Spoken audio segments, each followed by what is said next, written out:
ZPTC సభ్యులకు అందరికీ నా నమస్కారాలండి.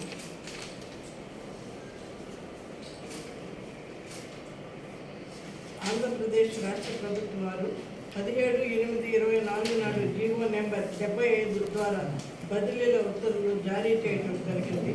ఈ బదిలీలను 24 లోపల పూర్తి చేయవలసిందిగా జరగడం జరిగింది.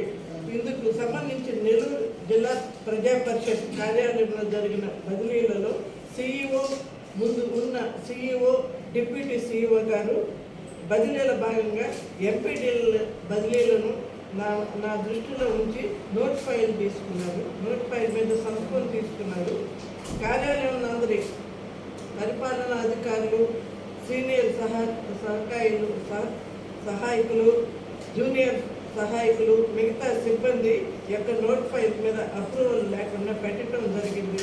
ఈ విషయం అడగగా మాకు ఫైలు ఈరోజు పంపిస్తాం, రేపు పంపిస్తాము, 22వ తేదీ వరకు మాకు ఉంది. కలెక్టర్ గారు పంచాయతీరాజ్ సిబ్బందిని ఎవరిని బదిలీ చేయొద్దన్నారు. 2వ తేదీ అక్టోబర్ వరకు ఉంచమన్నారని చెప్తూ వాళ్ళు అనుకోకుండా 27/9 వాళ్ళు ఈ సిఇఓని డిప్యూటీ సిఇఓని వాళ్ళని అక్కడి నుంచి రమ్మని చెప్పి వీళ్ళిద్దరూ సడన్గా రిలీవ్ అయ్యి వెళ్ళిపోయినారు. అందుకని వాళ్ళు నా నోట్ ఫైల్ లేకుండా వాళ్ళు ఎలా అంటే అలా వాళ్ళకి కావాల్సిన వాళ్ళు కొంతమంది వ్యక్తిగత దీనికి పెట్టుకొని సిఇఓ గారు, డిప్యూటీ సిఇఓ గారు సంతకాలు పెట్టి 2వ తేదీ రిలీజ్ చేస్తామని చెప్పినారు. దానికి అసలు పంచాయతీరాజ్ దీంట్లోనే ఎక్కడా లేదు. ఈ విషయం అడిగినందుకు గాను బదిలీలో నోట్ ఫైల్ అధ్యక్షుల వారికి పెట్టకుండా వారు బదిలీలు చేసి అధ్యక్షుల వారి సంతకం లేకుండా నోట్ ఫైల్ మీద బదిలీలు ఉత్తర్వులు ఇచ్చుటకు ఆదేశించినారు. ప్రతి ఒక్క నోట్ ఫైల్ జెడ్పీ చైర్పర్సన్ సంతకం తప్పనిసరి లేకుంటే ఆ నోట్ ఫైల్ చెల్లుబాటు కూడా కాదు. ఇంతకుముందు గతంలో పోయిన నెల ఆగస్టులో నేను ప్రమోషన్ లిస్టు మీద సంతకం పెట్టాను. వాళ్ళకి ప్లేస్ ఆఫ్ పోస్ట్ మీద కూడా నేను సంతకాలు పెట్టి వాళ్ళకి నేను నా నోట్ ఫైల్ తీసుకుని వాళ్ళు ప్లేస్ ఆఫ్ పోస్ట్ ఇచ్చినారు. 38/1/2004 వాళ్ళు ఆ రోజు ప్లేస్ ఆఫ్ పోస్టింగ్ ఎక్కడ ఉంటుందో వాళ్ళకి 5 years అయిపోతే 5 years కానీ 0 సర్వీస్ కానీ ఆ రోజుకి వాళ్ళకి ట్రాన్స్ఫర్స్ ఆర్డర్లు వచ్చినాయి. వీళ్ళైనా కొత్తగా ప్రమోషన్లు ఇచ్చిన వాళ్ళకి కూడా వీళ్ళు ఇష్టానురాజ్యంగా వీళ్ళకి కావాల్సిన వాళ్ళని కొంతమందిని వాళ్ళు నా నోట్ ఫైల్ లేకుండా వాళ్ళు ఇష్టం వచ్చినట్టు బదిలీలు చేసి నోట్ ఫైల్ మీద వాళ్ళ సంతకాలే పెట్టి వాళ్ళు వెళ్ళిపోయినారు. నేను కలెక్టర్ దృష్టిని కూడా తీసుకోపోయినాను. అమ్మ బాగుండే మీరు ఎందుకమ్మా నాకు ముందుగా వాళ్ళు నేను 27వ తేదీ వాళ్ళని రిలీవ్ చేశాను కదా, మీరు ఎందుకమ్మా ముందుగా ఒక మాట చెప్పలేదు అంటే వాళ్ళు చాలా మంచిగా ఇదిగో ఇస్తాం అదిగో ఇస్తామని చెప్పి ఇట్లానే దాటేసి మళ్ళీ డిప్యూటీ సిఇఓ గారు కొత్త సిఇఓని డిప్యూటీ సిఇఓ గారు జాయిన్ అయితే నేను 1వ తేదీ వచ్చి నేను ఆర్డర్స్ ఇస్తానమ్మా అని చెప్పి వాళ్ళు కూడా సాక్ష్యం ఉన్నారు. వాళ్ళు అట్లా మిస్ చేసి వాళ్ళు వెళ్ళిపోయినారు. ఎవరైతే అధికారులు ఈ దుర్వినియోగానికి పాల్పడినారు, ఇక్కడ జడ్పీ స్టాఫ్ కానీ సిఇఓ కానీ డిప్యూటీ సిఇఓ వాళ్ళ మీద అధికార దుర్వినియోగానికి పాల్పడిన వారిపై శాఖాపరమైన చర్యలు తీసుకోవాల్సిందిగా కోరుతున్నాను. దీనికి నేను డిప్యూటీ సీఎం గారికి, కమిషనర్ గారికి, కలెక్టర్ గారికి అందరికీ నేను అన్ని పంపించడం ఇట్లా విరుద్ధంగా జరిగేదానికి లేదని చెప్పి నేను పంచాయతీరాజ్ చట్టపరంగా జరిగేదానికి లేదు అని చెప్పి నేను వాళ్ళకందరికీ నేను పంపించినాను అందరికీ. మరి ఈ నిబంధనలకి విరుద్ధంగా జరిగిన బదిలీలను మాత్రమే రద్దు చేయవలసిందిగా కోరుతున్నాను. యథావిధిగా జడ్పీ చైర్పర్సన్ వారికి రాజ్యాంగ బద్ధంగా సంక్రమించిన అధికారులను యథావిధిగా కొనసాగించవలసిందిగా కోరుచున్నాను. అందరి సహకారంతో నేను చేశానండి. ఇది ఓన్లీ వాళ్ళిద్దరు దీంతోనే పాల్పడ్డారు సార్. రూల్ పొజిషన్ ఏంటమ్మా చెక్ చేయాలనుకున్నా మీ రూల్ పొజిషన్ ఏంటి? ఇప్పుడు దాకా నేను నా నోట్ ఫైల్ మీద ఒక సంతకం పెట్టించుకున్నాను. ఆ నోట్ ఫైల్ ఏమో నా దగ్గర నోట్ ఫైల్ ఒక సంతకం పెట్టించుకున్నానండి.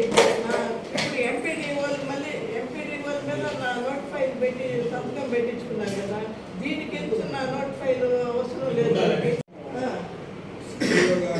తీసుకెళ్ళడం వరకే మా బాధ్యత. సీఈఓ గారి సంతకం కంపల్సరీ కాదు. ఆమెకి సంతకం తీసుకోవాల్సిన నెసిటీ లేదు. వాళ్ళు రూల్ పొజిషన్ చెప్తున్నారు. వాళ్ళు రూల్ పొజిషన్ చెప్తే అన్నిటికీ ఇప్పుడు మేము ఇక్కడ ఎంపీడీఓలు దానికి ఎందుకు తీసుకున్నారండి? ఎంపీడీఓలు ప్రతి ఒక్క దానికి నా సంతకం తీసుకుంటున్నారు కదా. మొన్న వాళ్ళ ప్రమోషన్ దానికి నా సంతకం పెట్టాను, ప్లేస్ ఆఫ్ పోస్ట్కి నా సంతకం పెట్టాను, ఇప్పుడు నా సంతకం పెడుతున్నాను కదా. ఇంకా నేను ఎలక్షన్లో అయితే నేను ఎందుకు పడినట్టు? మేడం లాస్ట్ వరకు మీరు చెప్పింటే విన్నారు. చివరిలో ఎందుకు అలా చేశారు? దీని వెనక మీకు ఏమైనా అనుమానం ఉంటే? ఉందండి. వాళ్ళు వ్యక్తిగత కారణాల వల్ల డిప్యూటీ సీఓ చెప్పినట్టు చేసినారండి. డిప్యూటీ సీఓ చెప్పడం వల్లే జరిగింది. నేను ఇచ్చిన లిస్ట్ ఇదండి, నా సంతకం పెట్టి మీరు నోట్ ఫైల్ తెస్తాము అని అన్నారండి. వాళ్ళ ఆఫీసర్లుగానే ఉండాలా, అంతే కదా. చట్టం రూల్ లేదంటే ఎలా అండి? ఇవ్వండి. దీంట్లో ఇంతకుముందంతా ఎందుకు తీసుకున్నారు? ప్రతి ఒక్క దాంట్లో నా సంతకం తీసుకొని అన్నారు కదా, దీంట్లో మటుకు ఎందుకు తీసుకోలేదు, ఎందుకు అవసరం లేదని చెప్తున్నారు. ఎంపీడీ వాళ్ళ దాంట్లో కూడా వాళ్ళే చేయొచ్చు కదా.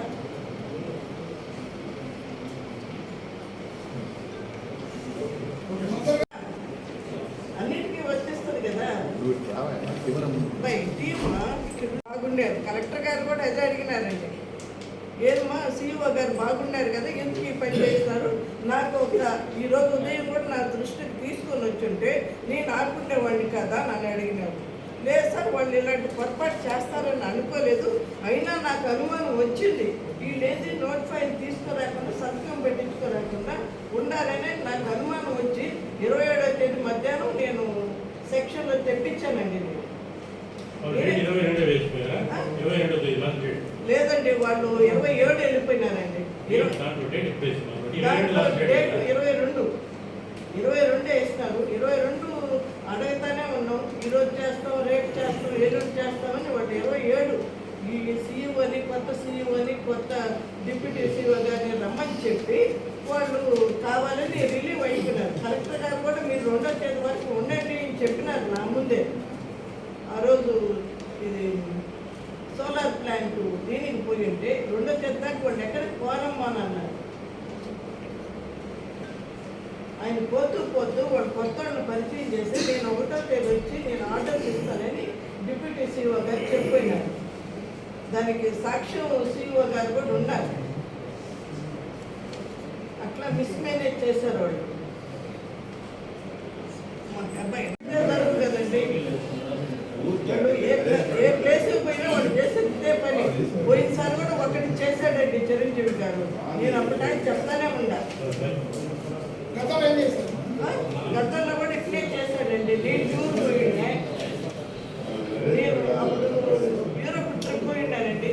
అప్పుడు కూడా ఇష్టం వచ్చినట్టు చేస్తే జడ్పీలో ఒక ఆమె ఇక్కడ పేరు కృష్ణప్రియ, ఆమె నాకు 10 సార్లు ఫోన్ కొట్టి నాకు మీరు ప్లేస్ ఆఫ్ పోస్ట్ నాకు ఇచ్చిపోతే పలాని సీఈఓ గారు, అప్పుడు ఇన్ఛార్జి చిరంజీవి గారండి సీఈఓ గారు, నా దగ్గర ఫోన్ ఉంది, ఆమె పెట్టిన మెసేజ్ ఉంది, అన్నీ ఉన్నాయండి. ఆమె ఇట్లా నాకు చేసినారు అని చెప్పి అంటే ఏందయ్యా ఇది ఇట్లా ఎందుకు చేసినారంటే మళ్ళీ నేను అడిగినానే ఆయన మళ్ళీ ప్లేస్ ఆఫ్ పోస్ట్ ఇక్కడనే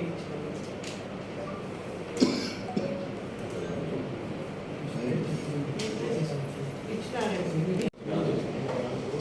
ఏదైతే రాజ్యాంగబద్ధంగా ఎన్నికైనటువంటి వ్యవస్థ ఇది, ఈ వ్యవస్థలో జిల్లా పరిషత్కు సంక్రమించబడినటువంటి అధికారాలని ఖచ్చితంగా జిల్లా పరిషత్ చైర్మన్ గారికి సంక్రమించే విధంగా చర్యలు తీసుకోవాలని చెప్పి జిల్లా కలెక్టర్ గారిని, పంచాయతీరాజ్ కమిషనర్ గారిని, పంచాయతీరాజ్ శాఖ మంత్రులు, జిల్లా మంత్రివర్యులను కూడా ఈ సందర్భంగా కోరుతున్నాం. అదేవిధంగా ఈ తప్పిదానికి పాల్పడినటువంటి అధికార యంత్రాంగం తగు చర్యలు తీసుకోవాలని చెప్పి జిల్లా పరిషత్ పాలకవర్గ సభ్యులుగా మేము డిమాండ్ చేస్తున్నాం. సార్ ఇప్పుడు వీళ్ళ ఉద్యోగుల పరిస్థితి ఏంటి సార్? ఇప్పుడు మీరు ఇట్లా ఆరోపణ చేశారు, ఉద్యోగులు రేపు ఎల్లుండి పోయి జాయిన్ కావాలా? వాళ్ళు వెళ్ళాలా వద్దా? మీరు స్కూల్స్కి ఎక్కువ వేస్తున్నారు అవి సెలవు వాళ్ళని లీవ్ చేస్తున్నారా లేదా? విలువ చేయట్లేదు. దీంట్లో వెంటనే కలెక్టర్ గారిని జోక్యం చేసుకొని ఈ జరిగినటువంటి అంటే సార్ కరెక్ట్ గా మీరు ఇప్పుడు లీవ్ చేస్తారు. 1 గంట దాకా మిగతా వాళ్ళ స్టాఫ్ కూడా ఉన్నారండి. అడగండి. ఉదయం 10ంటికి 11ంటికి వచ్చాను నేను. 11ంటికి రాత్రి 1 గంట దాకా మమ్మల్ని ఇక్కడనే కూర్చోబెట్టి వాళ్ళు బయట రాను లోపలికి రాను, బయటకు రాను లోపలికి రాను పని చేసి మమ్మల్ని రాత్రి 1 గంట దాకా కూర్చోబెట్టారండి. ఎంపీడీ వాళ్ళకి ఆర్డర్లు ఇచ్చాము. అన్నీ ముగ్గురు కూర్చొనే చేసాము. మేడం మీరు వాళ్ళు వెళ్ళేదాకా మీరు వాళ్ళు ఎందుకు అడగలేకపోయారు మేడం?